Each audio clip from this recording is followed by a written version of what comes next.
In this video, we are going to learn how to trap a mole.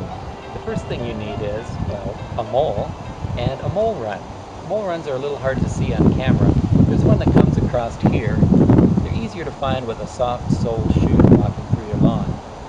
Find a straight section of the mole run, and then of course you need a trap. I prefer the Nash choker loop trap. It exterminates the mole very quickly, and it is safe to have in your yard with children and pets because it has no sharp spears or plungers as some other mole traps have. It also has the advantage that you know for sure when you've trapped a mole. To open up the ground to insert the mole trap, I found the best tool to be half of a hedge clippers. If you don't have half of a hedge clippers, a garden trowel or some other type of instrument would work well also. So when you find the mole run, you can kind of probe and find the empty spot underneath and cut a slot there, and then place the trap there and cut a slot at the other side, the other loop of the trap. And then I like to pull the sod out of the middle to make sure the trap goes down into the dirt far enough. So remove that sod. Then I like to throw some debris in here so it's not obvious to the mole when he encounters this trigger paddle. Pull the trigger locking mechanism out away from the trap, then using both hands, compress the trap. Make sure you don't put your hands here on the sides. If you were to lose your grip on the trap, this would close on your hands and it would really hurt. Then just push the trap down into the mole run, making sure the loops are centered over the run. You might have to scrape some dirt away from underneath this trigger paddle. I just push it over to the side with my hands. I do not like moles on my land. I want to trap them if I can. Push the paddle down into the run. Make sure the paddle goes down past where it needs to go for the trigger mechanism to lock it, so there's a little bit of space underneath the paddle. This ensures that the mole has to actually push up on the paddle to trigger it. Otherwise, you may find that you have a trap that has been tripped, but there's no mole in it because it triggered before the mole actually got underneath the trap. Then set your locking mechanism in the notch of the paddle, again making sure there's a little bit of free play in that paddle. And there the trap is set. I like to push down the mole run on either side of the trap so the mole has to dig to get into the trap. I think this hides the loops of the trap better so the mole doesn't realize he's heading into the trap.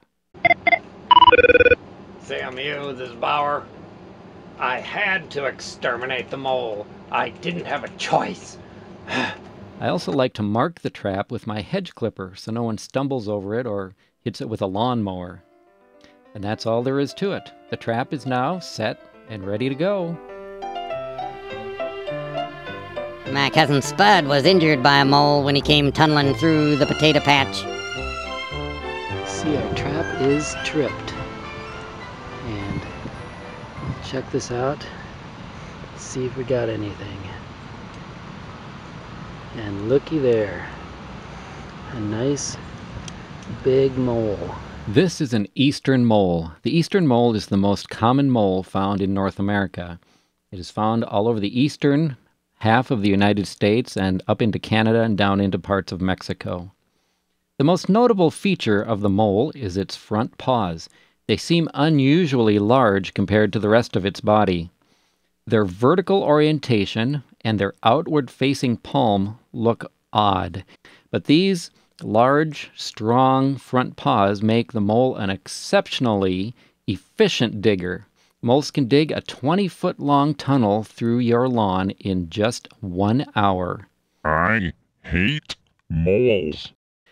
Another thing we'll notice about the mole is that while its front and back paws are dirty, the mole fur appears to be completely clean.